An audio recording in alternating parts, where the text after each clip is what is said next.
সে উনুনের উপর হাঁড়ি চাপিয়ে উনুনের ভেতর নিজের পা ঢুকিয়ে দিয়ে আগুন জ্বালিয়ে রান্না করতে শুরু করে। আর কিছুক্ষণ পর তার শাশুড়ি রান্নাঘরে আসতেই এই সব দেখে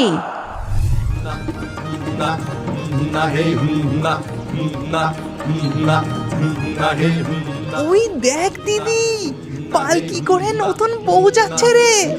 হ্যাঁ রে ভাই, দেখতে যাবি? চল কাছে গিয়ে দেখি নতুন বউকে কেমন দেখতে লাগছে। এই কথা বলে বানি ও ডকাই পালকির দিকে রওনা দেয়। কিন্তু তাদের এই সমস্ত কথা গাছের ডালে বসে বসে শুনছিল পুতুনা শাকচুন্নি। ও মা, তাই তো, কেমন সুন্দর পালকি চড়ে বউ চলেছে। আমিও দেখবো, যাই যাই, আমিও দেখবো।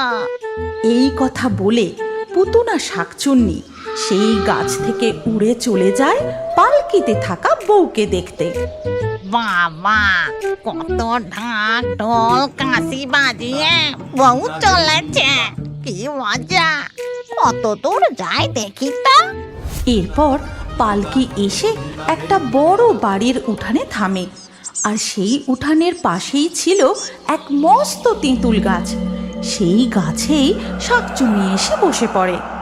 বেশ মজা তো, আজ থেকে আমি এই তেঁতুল গাছেই থাকবো আর ওই নতুন বউকে দেখবো ও কেমন সুন্দর করে সংসার করে। বউটাকে কি মিষ্টি দেখতে হয়েছে। এরপর বেশ কিছুদিন কেটে যায়। নতুন বউ তার নতুন সংসারে সকলকে মানিয়ে নিয়ে সংসার করার চেষ্টা করে, কিন্তু উফ, অসহ্য! এই অজপাড়াগায় ড্যাডি যে কি দেখে আমাকে বিয়ে দিল কি জানি। এখানে না আছে কোনো সিনেমা হল, না আছে কফি শপ, না আছে শপিং মল। Of, disgusting! আমি এখানে কিছুতেই থাকতে পারবো না। একটা কিছু ছোট করে এখান থেকে আমাকে পালাতেই হবে।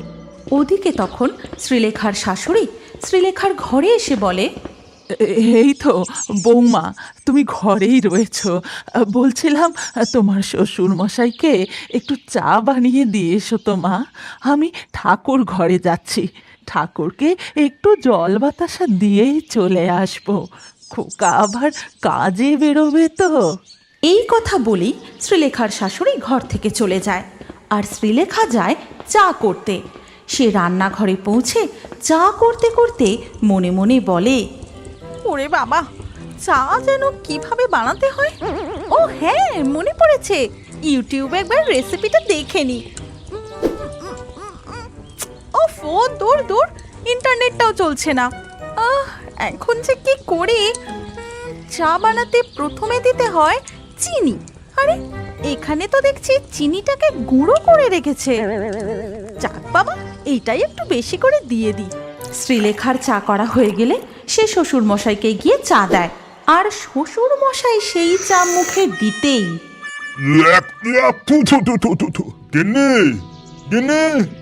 শিগগিরই একবার ঘরে এসো। কি হলো গো, অমন চিৎকার করে ডাকছো কেন? বলছি, বৌমাকে ভালো করে সবকিছু দেখিয়ে দিতে পারো না?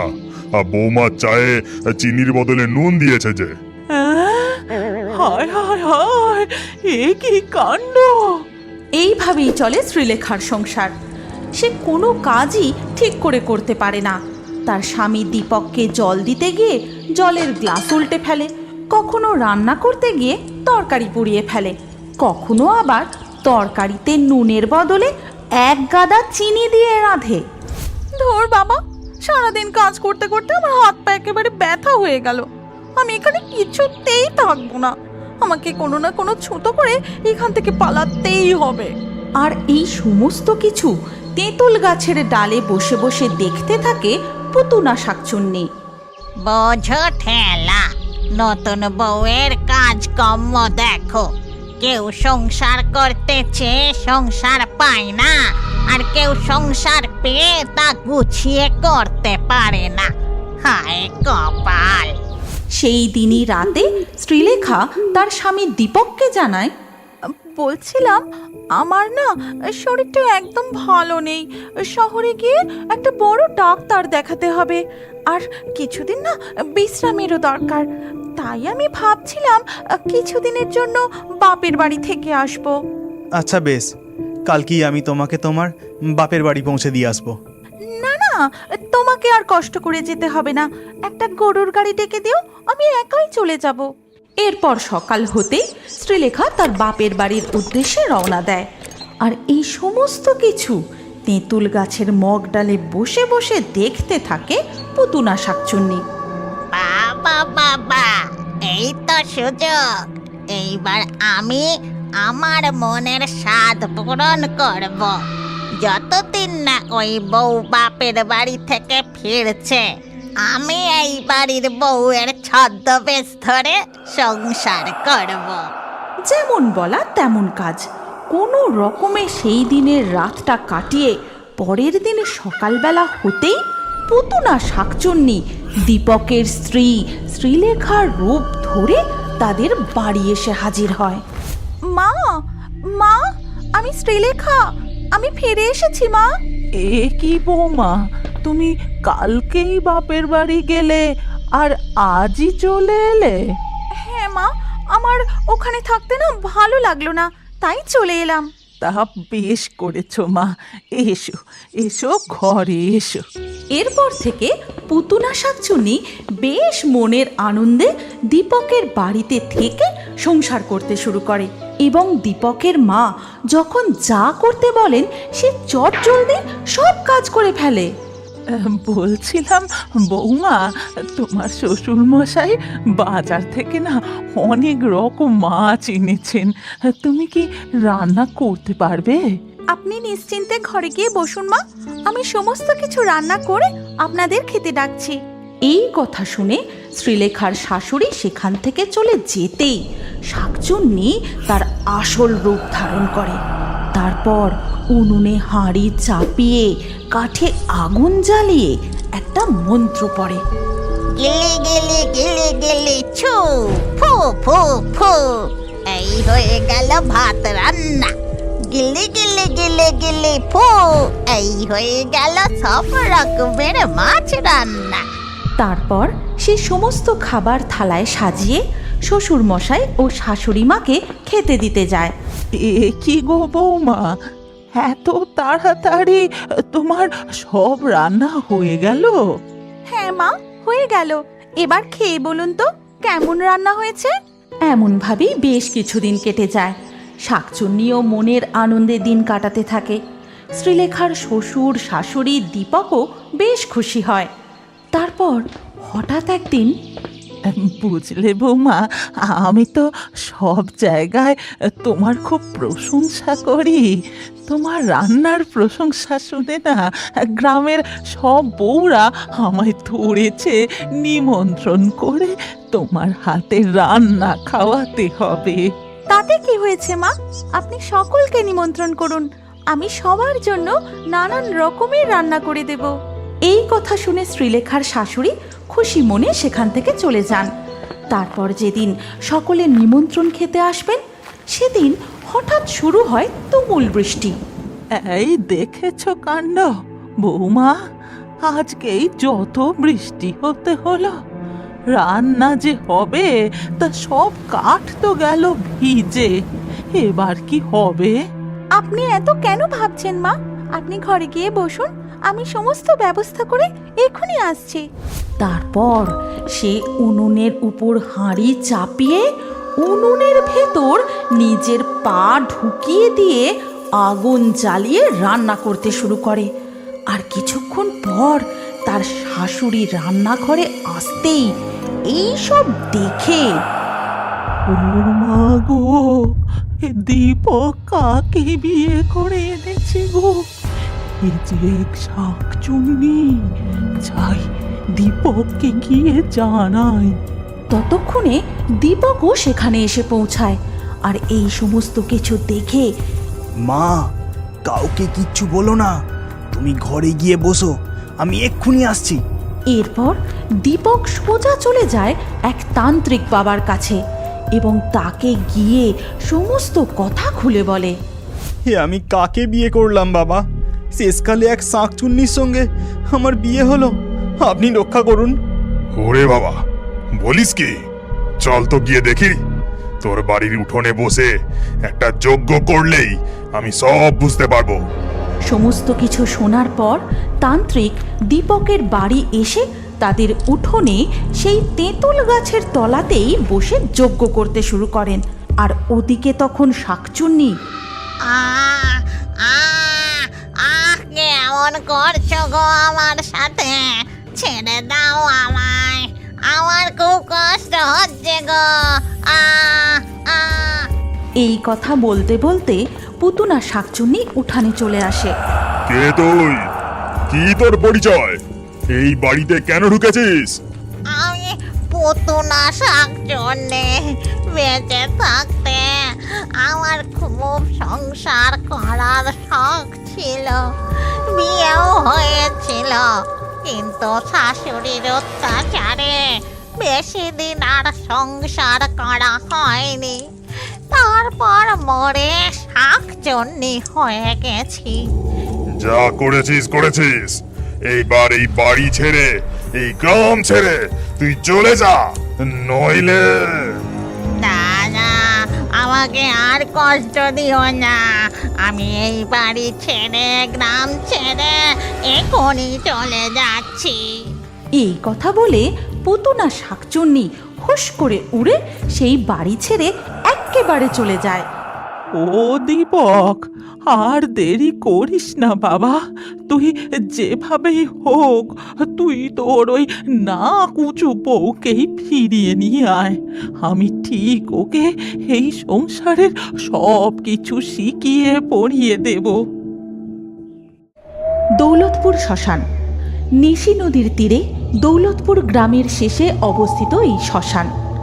লোকালয় থেকে অনেক দূরে। এই শ্মশানের কাছে পিঠে জনমানুষের দেখা পাওয়া যায় না। খাল পার হয়ে হাঁটা পথে অনেক জঙ্গল পার করে তবে এই শ্মশানে এসে পৌঁছতে হয়। দিনের বেলাতেই কেমন যেন গা ছমছম করে। শ্মশানের পাশে দুখানা বড় বড় শেওড়া গাছ আছে।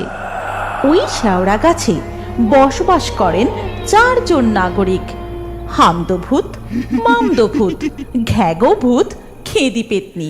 কিরে হামজ, মুখটা অমন পচা কাটা বার করা ভেটকি মাছের মতো করে আছিস কেন?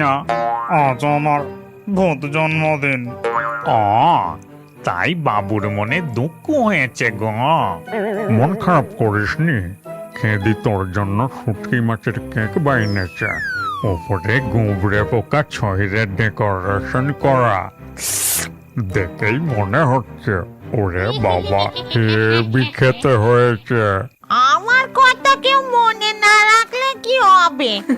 আমাকে তো সকলের কথা মনে রাখতে হয়। এই তাহলে এবার চল চল কেকটা কেটে ফেলি। দাঁড়া দেখি, আর একটু রাত হোক। এই বলছিলাম কি, অনেকদিন তো বাইরে কোথাও যাওয়া হয় না, চল না অন্য কোথাও গিয়ে হামদর জন্মদিন সেলিব্রেট করি। হ্যাঁ হ্যাঁ, তাই চল, দারুণ হবে, হেব্বি হবে ব্যাপারখানা। চল। ফুল দিয়ে সাজানো একটা মরার খাটিয়াতে বসে উড়ে উড়ে যেতে যেতে অনেকগুলো জায়গা দেখা হলো, কিন্তু কোনো জায়গায় পছন্দ হলো না।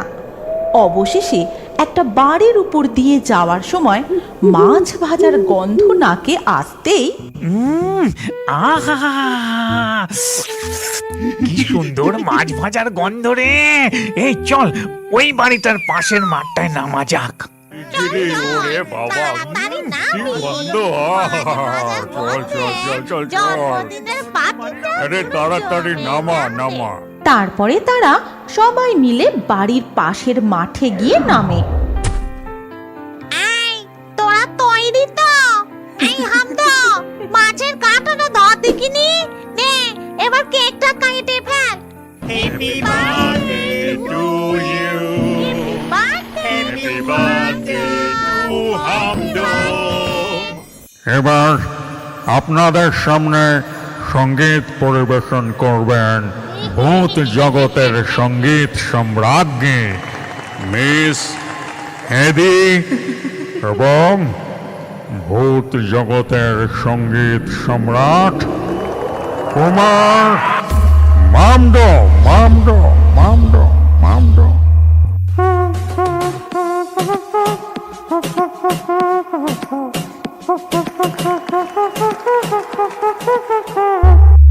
আমরা শ্মশানের ভূত, আমরা ভয়ঙ্কর।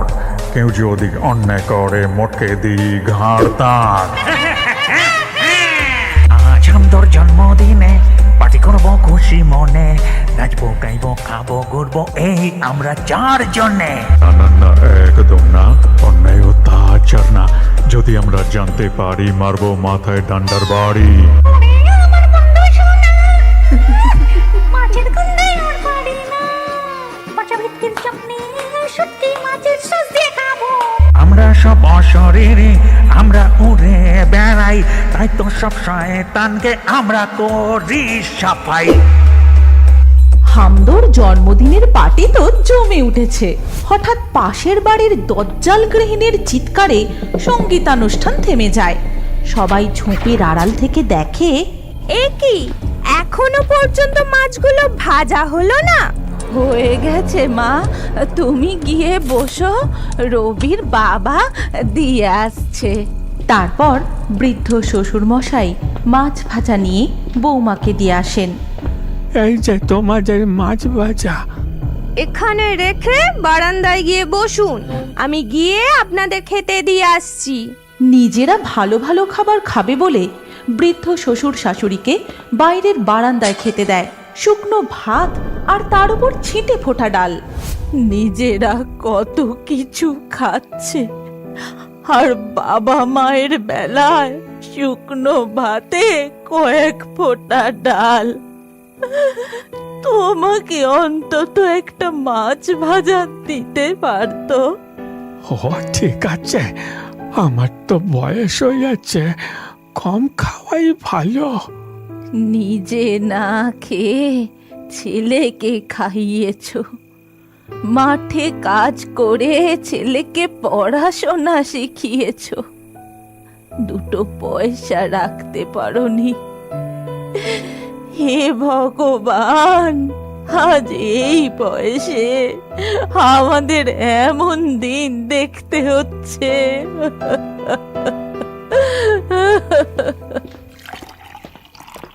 মামা, আমি এক্ষুনি ইতিকলে চলে আসছি। দাদু ঠাকুমার উপর এই অত্যাচার দেখে নাতির খুব কষ্ট হতো। সেদিন সে রান্নাঘর থেকে একটা বাটিতে কয়েকটা মাছ ভাজা নিয়ে দাদু ঠাকুমাকে দেয়। ও তাম্মা, তাম্মা, দাদু, এই মাছ বাদাগুলো দিয়ে তোমরা ভাত খেয়ে নাও। এমন সময় তাদের বৌমা পিছন থেকে গিয়ে নিজের ছেলের হাতটা চেপে ধরে আর বলে, দাদু ঠাকুমার জন্য মাছ নিয়ে আসা হয়েছে। পয়সা খুব সস্তা, তাই না? বড্ড সাহস বেড়েছে তোর। তাম্মা, দাদু ধন্যবাদ কেন খাবে? আবার কথা বলছিস? ঘরে চল শিগগির। এই সব দেখে ভূতেরা তো খুব রেগে যায়। দাঁড়া, বদমাস বউটার ঘরটা একেবারে মটকে দিয়ে আসি। মাথা গরম করিস না, ওদেরকে অন্যভাবে শিক্ষা দিতে হবে।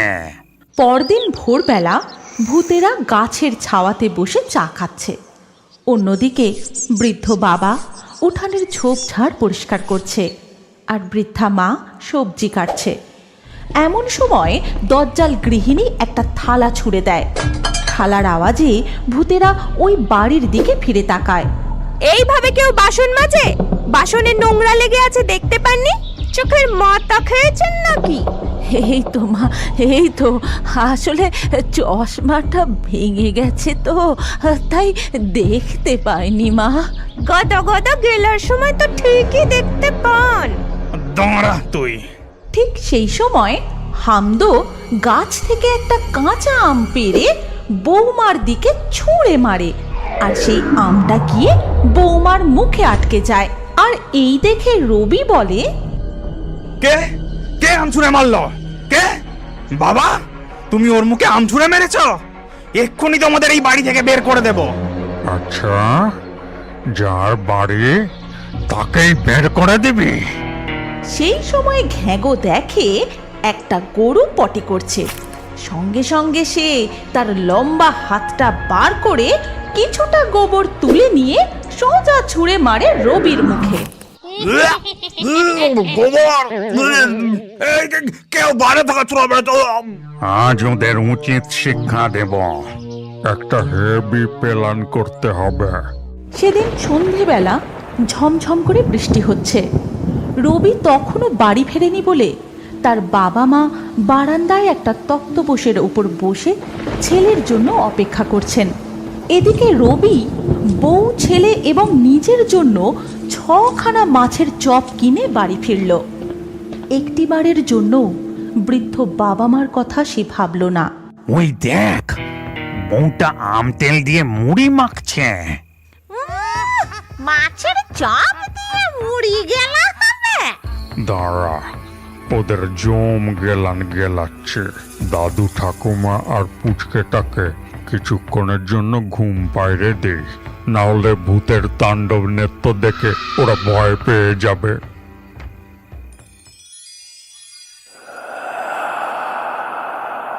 বৌমা হাসি হাসি মুখে একটা বড় বাটিতে মুড়ি আর কাঁচা লঙ্কা আর একটা প্লেটে মাছের চপ সাজিয়ে নিয়ে আসে। অন্যদিকে বাবা মা দুঃখীর মতো করুণ মুখ নিয়ে বারান্দায় বসে থাকেন।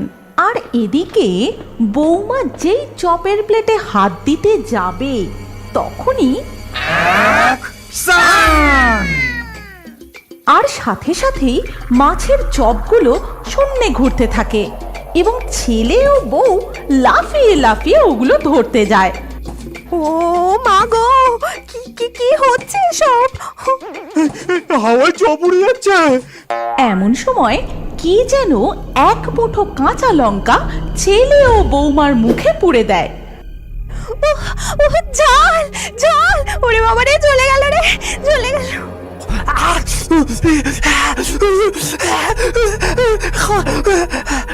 এরপর যখন তারা জলের বোতল নিতে যায়, জলের বোতলগুলো শূন্যে ঘুরতে থাকে। তখন ভূতেরা তাদের দেখা দেয়। এই নে, ভালো করে মাছের চপ খা। বাবা মাকে না দিয়ে নিজেরা গেলা, চুলের মুঠি ধরে শূন্যে দুলতে দুলতে বেশি করে ঝাল লঙ্কা খা। মরে গেলাম রে, মরে গেলাম, মরে গেলাম। বুড়ো বাবা আর বুড়ো মাকে দিয়ে বাসন মজানো, বয়স্ক শাশুড়িকে দিয়ে রান্না করানো। যতক্ষণ না নিজের ভুল স্বীকার করছিস ততক্ষণ এইভাবে শূন্যে দোলাতেই থাকবো, দোলাতেই থাকবো। জঙ্গল পরিষ্কার করো না। অন্যায় হয়ে গেছে, অন্যায় হয়ে গেছে। আমাদের ছেড়ে দিন, আমাদের ভুল হয়ে গেছে, আর আর কখনো হবে না। দুজনে 500 বার করে ওঠ বস কর, আর যদি তোরা থামিস তাহলেই ঝাল লঙ্কা। দুজনেই কান ধরে ওঠবোস করতে থাকে। যদি একবার থেমেছে তো সঙ্গে সঙ্গে কাঁচা লঙ্কা। এইভাবে কিছুক্ষণ চলার পর দুজনেই মেঝেতে পড়ে যায়। তখন হামদো আর খেদি দুজনকে চুলের মুঠি ধরে শূন্যে তুলে ধরে। আমাদের ছেড়ে দাও, আমাদের ভুল হয়ে গেছে, ছেড়ে দাও আমাদের। যে বাবা মা নিজেরা ঠিক মতো না খেয়ে রোদে পুড়ে জলে ভিজে কত কষ্ট করে ছেলে মেয়েকে বড় করে, সেই বাবা মাকে কষ্ট দিতে একটুও মায়া হয় না তোদের? আমাদের খুব শিক্ষা হয়েছে, আর আর কোনো দিন আমরা এই অন্যায় করব না, আমাদের ক্ষমা করে দাও। আমাদের কাছে নয়, বাবা মার পা ধরে ক্ষমা চা। এরপর হামদো আর খেদি রবি এবং তার স্ত্রীকে ধাক্কা মেরে তাদের বাবা মায়ের পায়ের কাছে ফেলে। নে, এবার বাবা মার পা ধরে ক্ষমা চা। এ ভুল আর কোনোদিনও হবে না বাবা, অনেক কষ্ট দিয়েছি তোমাদের, আমাদের ক্ষমা করে দাও। কত অন্যায় করেছি মা। আমি আপনার উপর অনেক অনেক অত্যাচার করেছি। আমাকে আমাকে এই বাড়ির মতো ক্ষমা করে দিন মা।